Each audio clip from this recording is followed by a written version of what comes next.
So let's read John 12:20 to 22. Now there were certain Greeks among those who came up to worship at the feast. Then they came to Philip, who was from Bethsaida of Galilee, and asked him, saying, Sir, we wish to see Jesus. 22.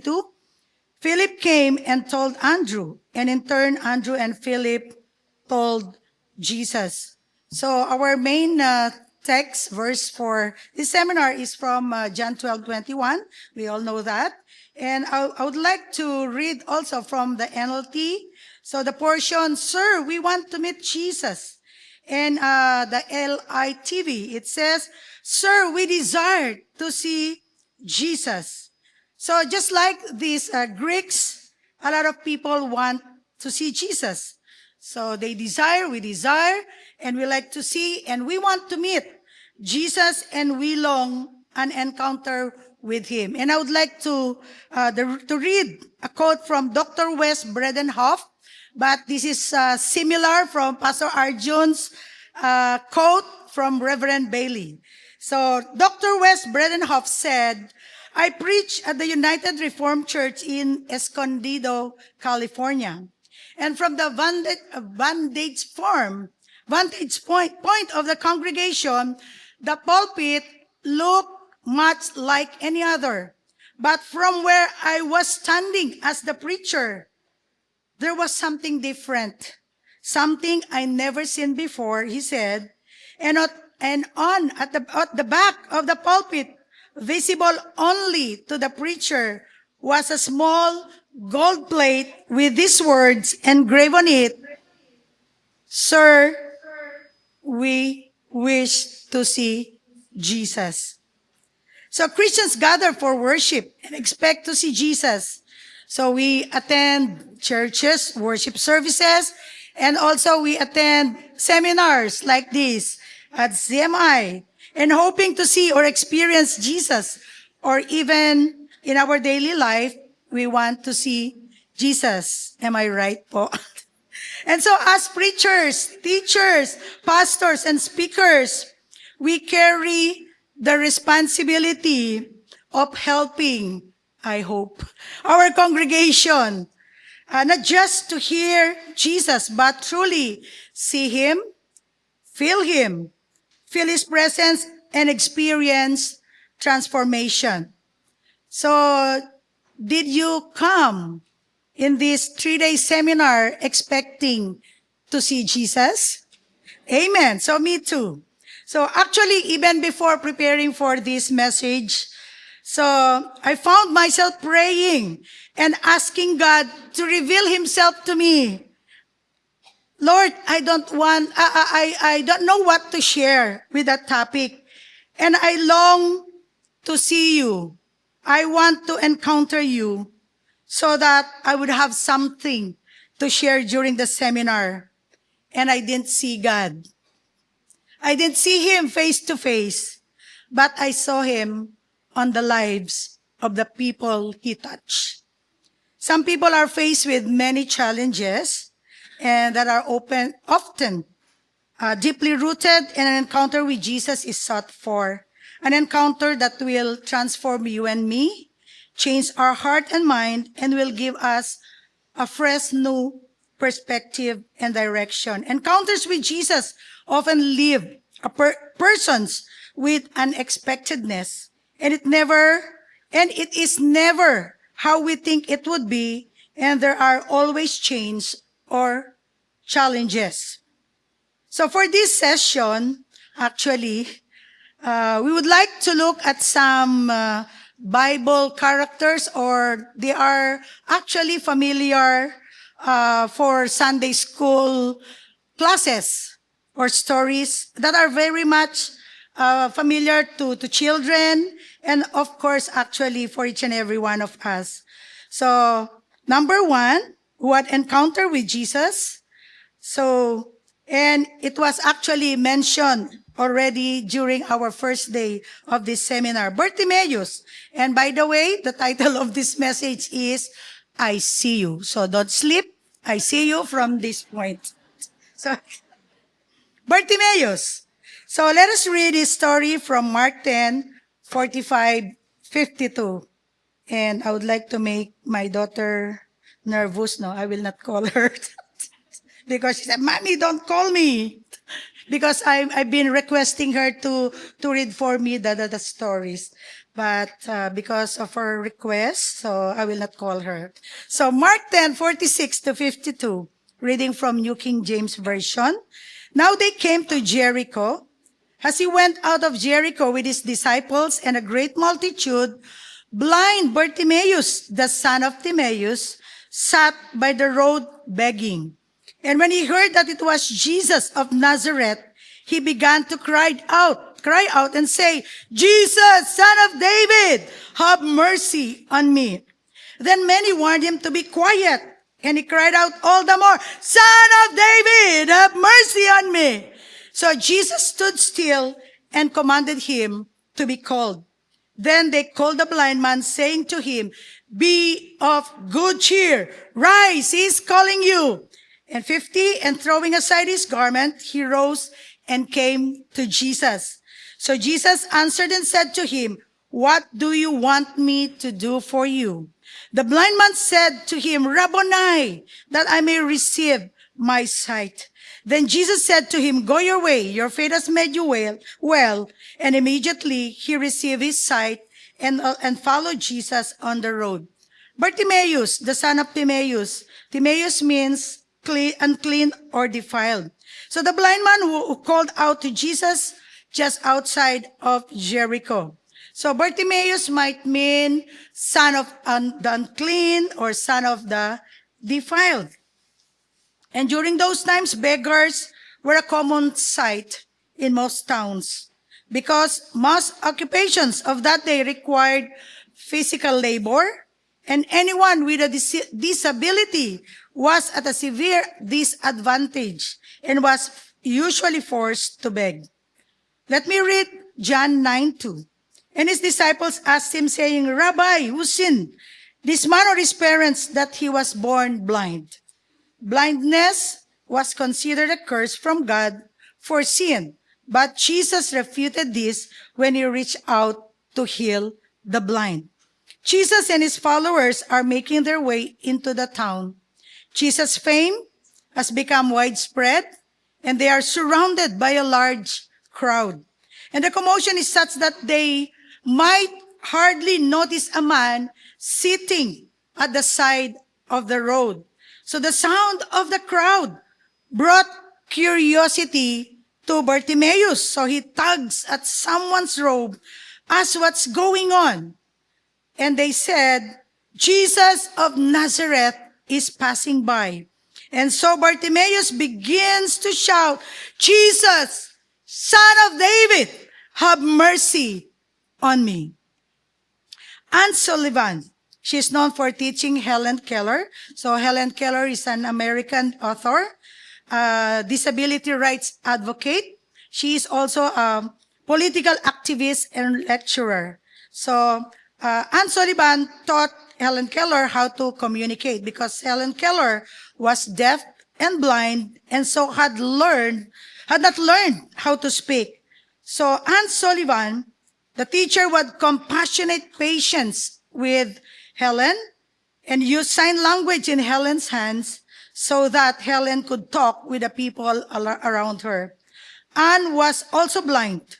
Her mother died when Anne was a little girl, and her father, overwhelmed by grief, his inability to take good care of their children, left them. And so Anne was sent to an orphanage where she went blind because of a bacterial infection in her eyes.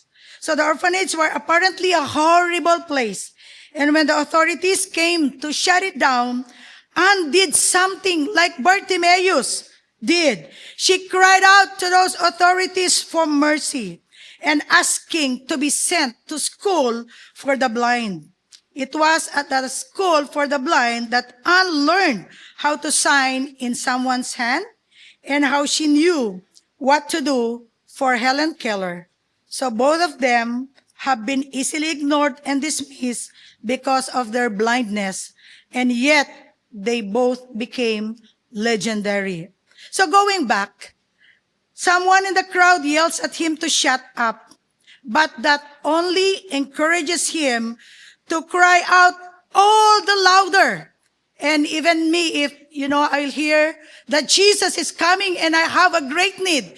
And from the top of my voice, I will also shout, Son of David, have mercy on me. So Son of David was a popular way of addressing Jesus as the Messiah, because it was known that the Messiah would be a descendant of King David. In Isaiah 9:7 NLT, his government and its peace will never end. He will rule with fairness and justice from the throne of his ancestor David for all eternity. The passionate commitment of the Lord of Heaven's armies will make this happen. So the fact that Bartimaeus called Jesus the Son of David, it shows that he recognized that Jesus is the Messiah, and his faith in Jesus as the Messiah brought about his healing. Mark 10:51. So Jesus answered and said to him, What do you want me to do for you? The blind man said to him, as we read earlier, Rabboni, that I may receive sight. From NLT it says, the blind man said, I want to see. And so Jesus stops and asks for the man to be brought to him. What you want me to do? He asked, Sir, I want to see. And so Jesus said, receive your sight. Your faith has healed you. So Bartimaeus opened his eyes, and there before him he sees the faces of the crowd. Staring in amazement, he saw light and he followed Jesus.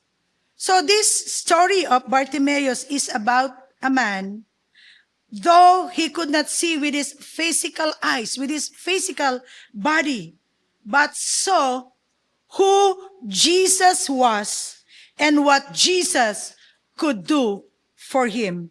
I repeat, so he could not see with his physical body, but Bartimaeus saw who Jesus was and what Jesus could do for him. This story is about Jesus as well, who cast off any social stigma that might have been on this man, Bartimaeus, and calls him just as he called his disciples. And the story is also about turning our eyes on Jesus and trusting that he is the one who can meet us in our places of need and longing. So this story is about Jesus, Bartimaeus, and also about us. Bartimaeus recognized his need. He was a man who knew his deep need because he was willing to dig deep inside and discover what was most important. And so what happened to Bartimaeus will one day be experienced by each and every one of us as we gather with that great crowd from every race, language, and nation to stand before the throne of the Lamb and see him face to face. All freed from all our infirmities, healed from all our diseases, and no longer crippled by the wounds that have been inflicted on us, and no more blindness.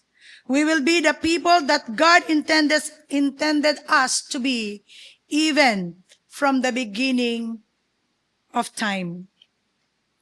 So today, let us ask Jesus to help us see how much he loves us.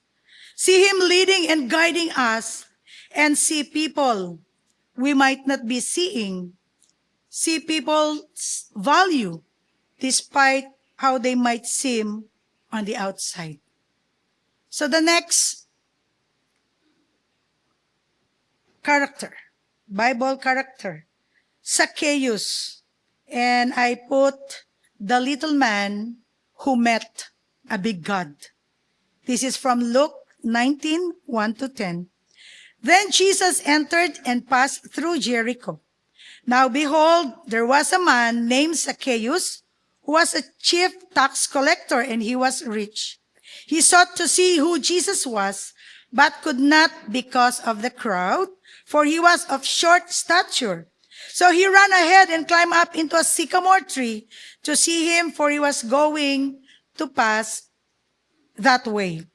And when Jesus came to the place, he looked up and saw him and said to him, Zacchaeus, make haste, come down, for today I must stay at your house. So he made haste, came down, received him joyfully. But when they saw it, they all complained, saying, he has gone to be a guest with a man who is a sinner. Then Zacchaeus stood and said to the Lord, Look, Lord, I give half of my goods to the poor. If I have taken anything from anyone by false accusation, I restore fourfold. And Jesus said to him, Today salvation has come to this house, because he also is a son of Abraham. For the Son of Man has come to seek and to save that which was lost. So from what we have read in verse 2, Zacchaeus was the chief tax collector in the city of Jericho. He was very rich, and as a Jew who worked for the Roman authorities, so he gained so much wealth by extorting money from his fellow Jews, which made him deeply despised, considered a sinner by his own people. So although he held power and wealth, something was still missing in his life.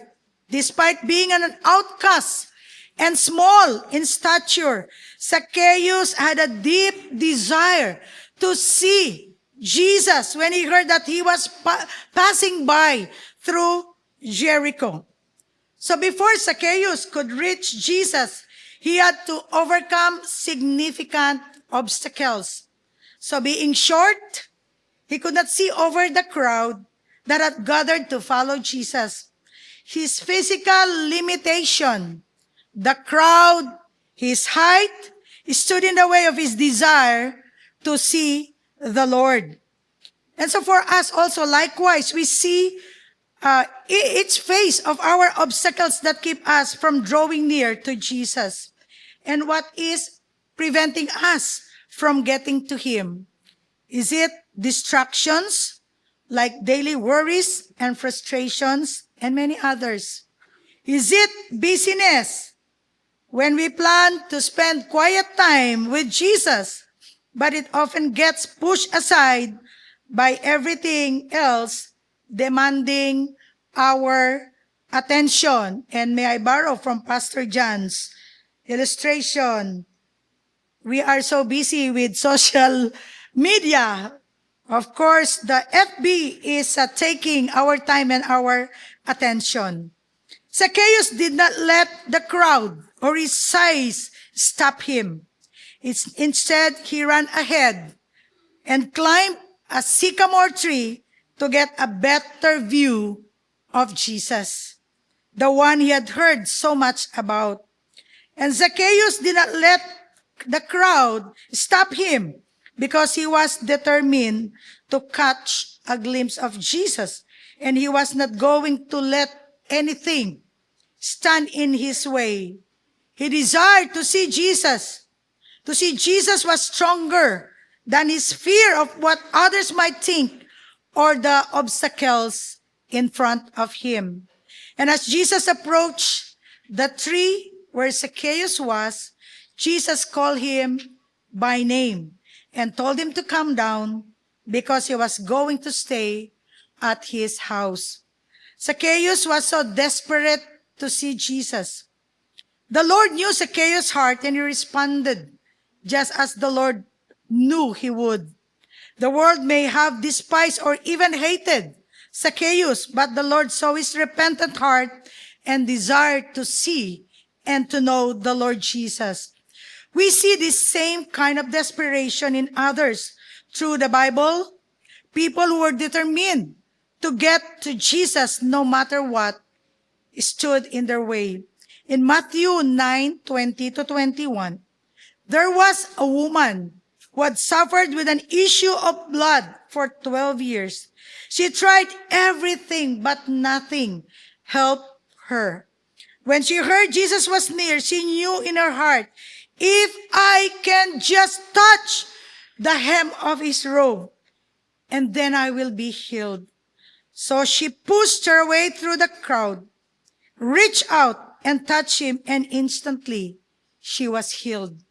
In Mark 12:1-12, for 12 men had a friend who was paralyzed. They knew the only hope for him was Jesus. But when they arrived at the house where Jesus was teaching, it was fully packed. There was no way in, but still they didn't give up. They climbed up into the roof and made a hole through it, lowered their friend through Jesus. The act of faith led to healing and his forgiveness. We see the same kind of desperate determination in Zacchaeus. So for whatever reason, something in him, he just had to see Jesus. The crowd was an obstacle. His height was a limitation. But his hunger to see the Savior pushed him to run ahead and climb the sycamore tree. Many of us are searching for that something that feels missing in our lives. We work hard to accumulate wealth, chase success, seek glory, build influence, but somehow it is never quite enough.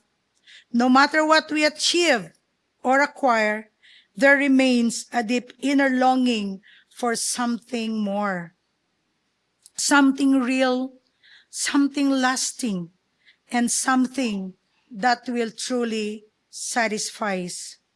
Luke 19:5. When Jesus came by, he looked up at Zacchaeus and called him by name. Zacchaeus, he said, quick, come down. I must be a guest in your home today. Jesus sees Zacchaeus. He notices him up in the tree, and more than that, he calls him by name. The God who sees you, this is who our God is, El Roi, the God who sees. He sees you wherever you are. He knows your name. He knows your heart. He sees your search, your striving, your struggles, and still he reaches out in love. Jesus didn't call Zacchaeus down to condemn him. Instead, he invited him for fellowship. I must stay at your house today. God sees us. He knows us and still chooses to love us. Kari Bartko said, we see Zacchaeus' actions almost a desperation. I've just got to get a look at him. There was something drawing him there, and he could not live without seeing Jesus. So when we truly meet Jesus, everything changes. Our focus shifts and our priorities realigned. What once seemed so important, wealth, possession, status, suddenly pales in comparison to the joy of knowing and seeing Jesus. Earthly treasures may bring temporary satisfaction, but they will never fill the void in our hearts. Only Jesus can do that. The story of Zacchaeus is a picture of desperation. He didn't care about the crowd. He didn't care about how undignified it looked for a grown man to climb a tree. But he needed to see Jesus. Are you in that place today, longing just to be near Jesus? So what's stopping you from getting to him? Is it distractions, pride, fear, busyness, doubt? What crowds are standing between you and Jesus? Let us take inspiration from Zacchaeus and Bartimaeus, who overcame every obstacle to encounter the Savior. They didn't wait for that perfect moment, but they ran, they climbed, they shouted, and reached whatever it took them. Zacchaeus' encounter with Jesus was life-changing. And Zacchaeus reminds us that no matter how high the sycamore tree, no matter how small and unworthy we may feel, when we truly long to see Jesus, He will surely meet us. And He will call us by name, and He will come to us to rescue us. Zacchaeus was like the boy who got separated from his parents in a large shopping center. And security quickly located the child and took him to an office while the frantic parents were paged over the public address. One of the security guards got a large ice cream for this boy. So his parents arrived at the office. There was their little son happily eating his ice cream. And suddenly, as his parents embraced him, the child burst into tears. And one of the security guards said, "Man, I guess he did not know he was lost until he was found." Jesus found Zacchaeus, and Jesus found each and every one of us. And lastly, Stephen, the man who was stoned but was raised to glory. Acts 6, 1-8. Now in those days, when the number of the disciples was multiplying, there arose a complaint against the Hebrews by the Hellenists. So actually, we heard this from our second day. There arose a complaint because their widows were neglected in the daily distribution. Then the 12 summoned the multitude of the disciples and said, "It is not desirable that we should leave the word of God and serve tables. Therefore, brethren, seek out from among you 7 men of great reputation, full of the Holy Spirit and wisdom, whom we may appoint over this business. But we will give ourselves continually to prayer and to the ministry of the word." And the saying pleased the whole multitude. They chose Stephen, a man full of faith and the Holy Spirit, and Philip, Prochorus, Nicanor, Timon, Parmenas, and Nicholas, a proselyte from Antioch, whom they set before the apostles. And when they had prayed, they laid hands on them. Then the word of God spread, and the number of the disciples multiplied greatly in Jerusalem, and a great many of the priests were obedient to the faith. And Stephen, full of faith and power, did great wonders and signs among the people. And let me also read from Acts 7, 55-58.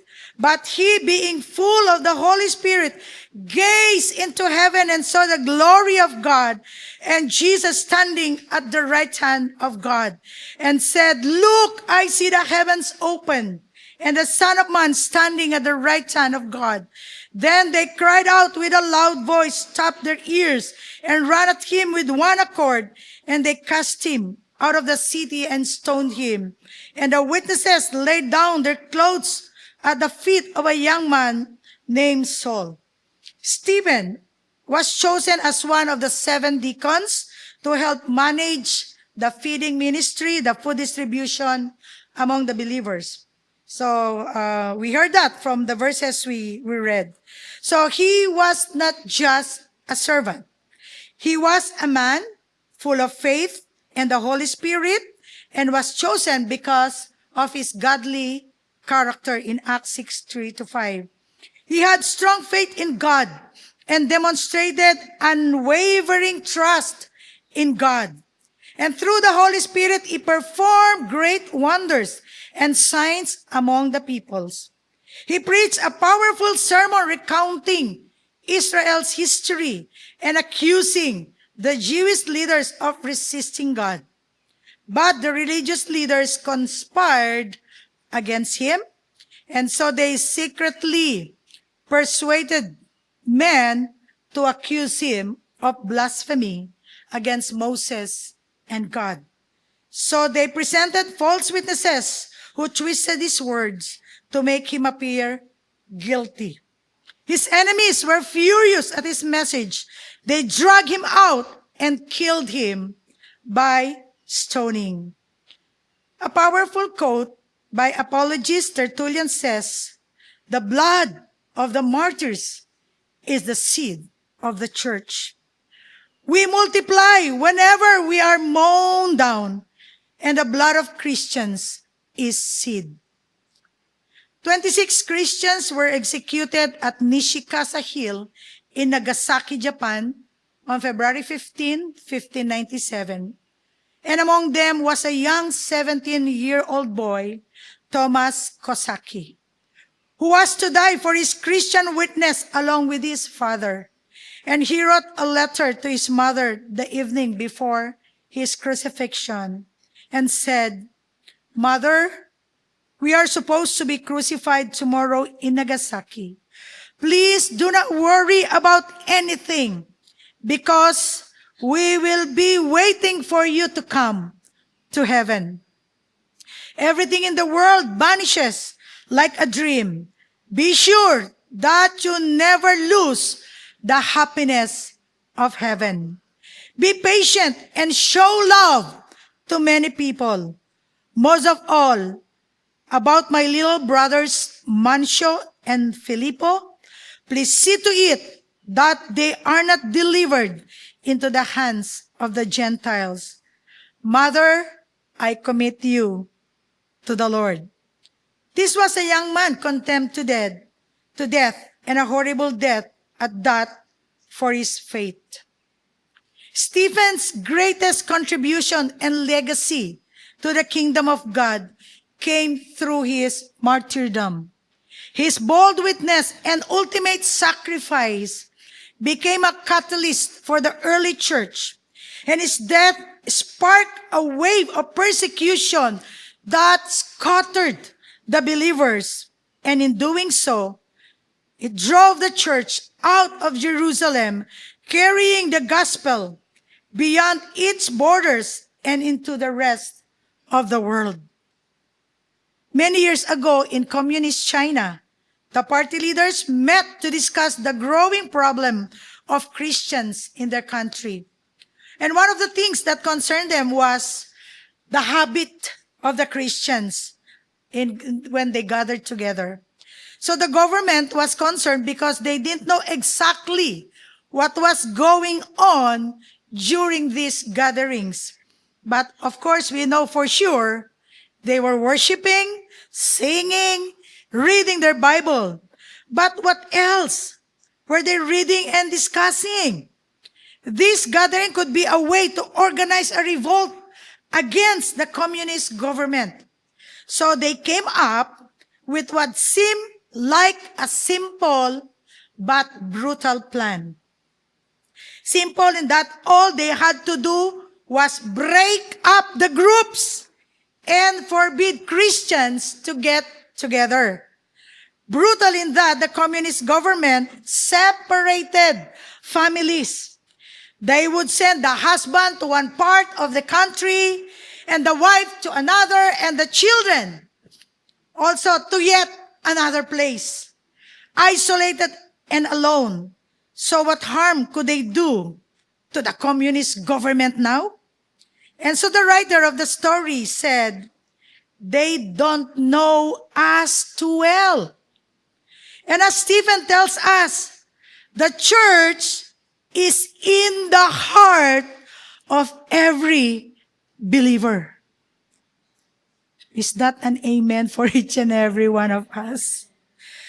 The church is in the heart of every believer, which means that the persecuted Christians in China took the church with them wherever the communist government sent them. Immediately, these scattered Christians began sharing the gospel, and in a very short time began organizing prayer meetings, Bible studies, and establishing home churches. To the utter surprise and dismay of these communist leaders, Christianity, thanks to the police, is spread from largely metropolitan cities to everywhere throughout China. So instead of silencing Christianity, they actually help God spread Christianity because they didn't understand what Stephen knew and what we know, that the true temple of God is not in building, but is in the heart of the believers. Stephen knew the value of the gospel and was willing to risk everything to preach it. He laid down his life for the gospel. Stephen's suffering and death were not in vain. They mark a turning point, the beginning of a new chapter in church history. Saint Augustine said, the martyrs were bound, imprisoned, scourged, racked, burnt, rent, butchered, but they multiplied. Stephen did everything right and ended up dead. But one thing we know, the sermons he preached in pain were louder and louder and louder and louder. Richard Wurmbrand, a Romanian pastor tortured for his faith, said, persecution has always produced a better Christian, a witnessing Christian, a soul-winning Christian. So whatever happens in the future for each and every one of us, may the Lord God help us and let us bear in mind all these words mentioned by those who went before us. Isaiah 57, 1 and 2. The righteous perishes, and no one takes it to heart. Merciful men are taken away, while no one considers that the righteous is taken away from evil. He shall enter into peace. They shall rest in their beds, each one walking in his uprightness. Again, may I read Acts 7:55 and 56. But he, being full of the Holy Spirit, gazed into heaven and saw the glory of God, and Jesus standing at the right hand of God, and said, look, I see the heavens open and the Son of Man standing at the right hand of God. Before his death, he saw Jesus standing at the right hand of God, ready to receive him. And at the end of his life, he looked up to heaven and saw Jesus standing in affirmation, knowing that Jesus stands before him in love and victory at the right hand of God. And Stephen had the power to endure. Stephen is seconds away from death, seconds away from being in heaven. And Jesus is waiting to greet him and to welcome the first martyr into his presence. And before I end, let me share one of the most meaningful moments I witnessed, a hospital encounter with God that I will never forget. One day, Pastor Jerry was rushed to the hospital, so my children now would be happy that they were not the ones I will mention and make examples today, but it's Pastor Jerry's time today. So Pastor Jerry was rushed to the hospital. The doctors advised immediate admission into the ICU. And so naturally, I was overwhelmed with worry and fear. My heart was heavy, and I could not deny the anxiety that gripped me in that moment. But then Pastor Jerry called me with a calm voice and a quiet strength. He said, Do you see those 3 letters in front of the bed? I look and see those 3 letters. They were, I see you. And he continued, most people fear those letters. But while lying here, God gave me a different meaning. He said, God spoke to my heart and said, I see you. I see you. And in that moment, that I see you was no longer a place of fear. It became a place of divine reassurance. God was saying, I see you. I know where you are. I know what you are going through. And I am right here with you. So that simple revelation brought peace, not only to Pastor Jerry, but to me as well. We were reminded that even in the most critical and uncertain moments of life, God sees us. One night, a house caught fire and a young boy was forced to flee to the roof. The father stood on the ground below with outstretched arms, calling his son, jump, son, and I will catch you. He knew the boy had to jump to save his life.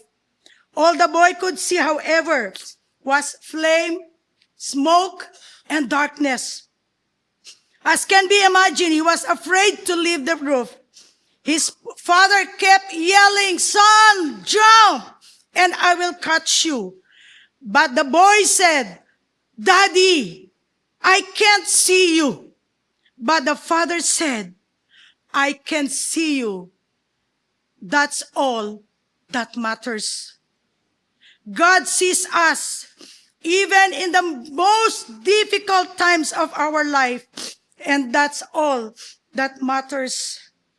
Bartimaeus may have been blind, but saw Jesus not with his physical eyes, but what Jesus could do, and his faith made him whole. Zacchaeus, despite his limitation, because of his physical difficulty, he made effort and find ways to see Jesus. Jesus saw him, called him by name, and changed his life. Stephen, even in his final moments, he was being stoned to death, looked up and saw Jesus standing at the right hand of the Father. So whatever situations we have, thank you. Surely we will see God, and God, I see you. Even in persecution, suffering, or death, God gives us the grace to finish the race well. One day we will see Jesus face to face, standing at the right hand of the Father, welcoming us into his presence. Hebrews 12:1 and 2.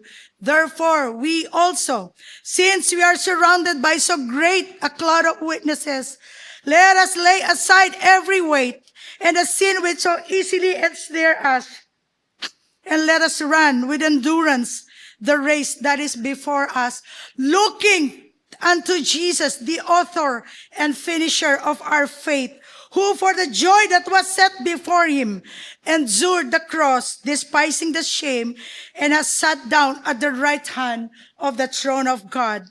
These encounters with Jesus, whether in suffering or in moments of grace, may we be reminded that these are not just stories of the past, but they are invitations for us today. Each encounter is a call for transformation, a call to purpose, a call to see life through the eyes of eternity. When people met Jesus, they were never the same. The blind saw, the broken were healed, the sinner was forgiven, and the outcast was brought near. So let these encounters inspire us, shift our perspective. Let them awaken in us a desire for a deeper relationship with God as we draw near to him. James 4:8, draw near to God, and He will draw near to you. He is waiting, ready to meet us in our brokenness, to restore our purpose, and to walk with us into a life that matters. So today, let us not leave this place. Let us not leave this seminar unchanged. Don't let these moments pass by. Let every encounter with Jesus lead us closer to His purpose, closer to hope, and above all, closer to Him. Praise the Lord, and God bless everyone. Amen. Thank you, Lord. Thank you, Jesus.